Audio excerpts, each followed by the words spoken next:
Have you ever had like a beer or two and played better because you're relaxed? No, I mean they call it swing lube, where you'll have a beer, but I don't like the feeling. I'm not a day drinker. I don't like having a beer out there, even a cigar. I don't like it. It just after a while you're like, ugh. Yes, McLovin. On that topic, I heard this incredible podcast about how, have you ever heard the theory that a low level of alcohol relaxes you and helps you be creative or athletic?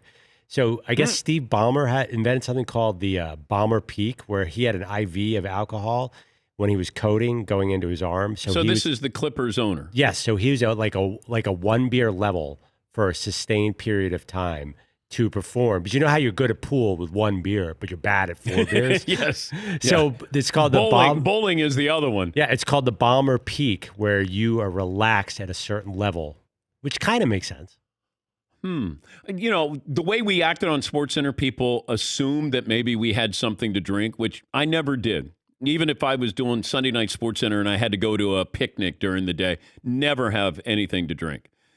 But I can understand where, and golfers will drink. Professional golfers will drink. There have been golfers that I know, 2 golfers that I know, that had something in their bag. And you would disguise it, but they would have something to calm them down. Yes, Steve Ballmer having an alcohol IV answers so many questions for me now. Like, now it all makes perfect sense. Yeah. Seton, of course, does his Steve Ballmer impersonation. Yeah. Just the oddest dance moves. Who wouldn't move like that if they were getting alcohol fed intravenously? Yeah. I got a drip. Yeah, Paulie. I went snowboarding with some bros, and I'm not that good of a snowboarder when I'm sober. And there's like one of those mid-mountain little bars. And I go, I'll have one. And then one turned into 4.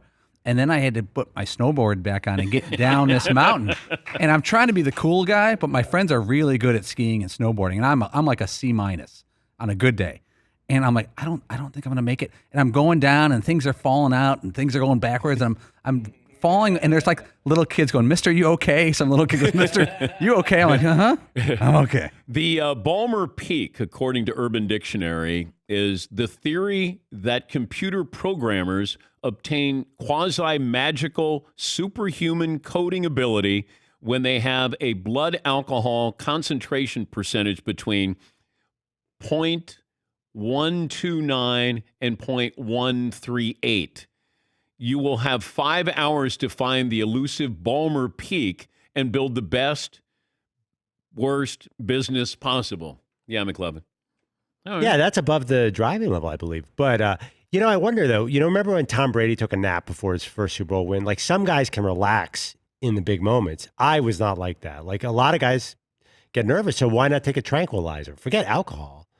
Take something to help you in the big game. I knew of a basketball player, big name basketball player. He threw up before every big game, every playoff game.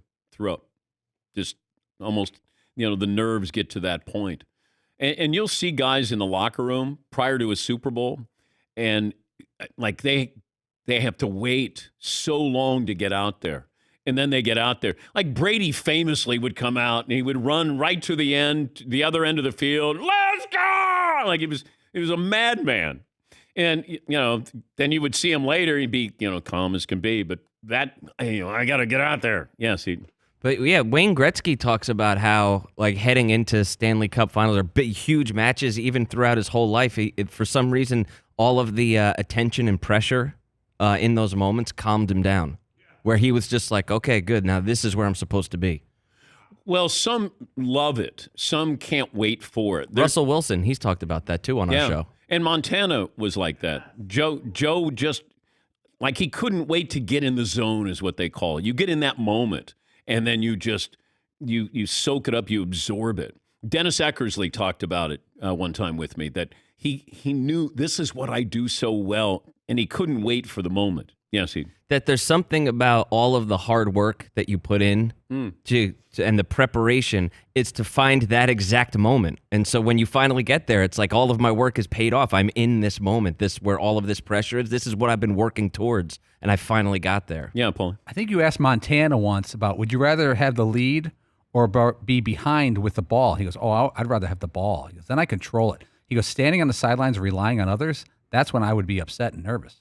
And with the success and the opportunities that I've had, you build to that moment when somebody says, how are you not nervous when you're on the field interviewing people in front of 100 million at the Super Bowl?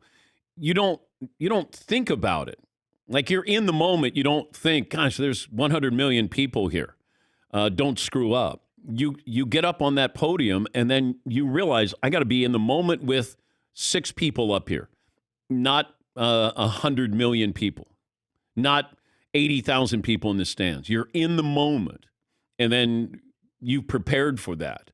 So I understand that. Yes, Tom? But that in and of itself takes a lot of talent and concentration. Forget about your abilities to do an interview or anything like that. To be able to get your mind to a place where you're not thinking about that many people and that, that I've worked all these years for this moment, that can paralyze some people just as much as you can be excited and relaxed about it. Yeah, and I've been around people who do get the moment's too big for them. At the Olympics, where it's just you and a couple of people in a studio, but you're in the moment with those people. You can't think outside and everybody who's watching. It's hard to do, but once you get to that moment where you just go, okay, this is what I'm doing, and you don't factor in everything outside, extenuating circumstances there.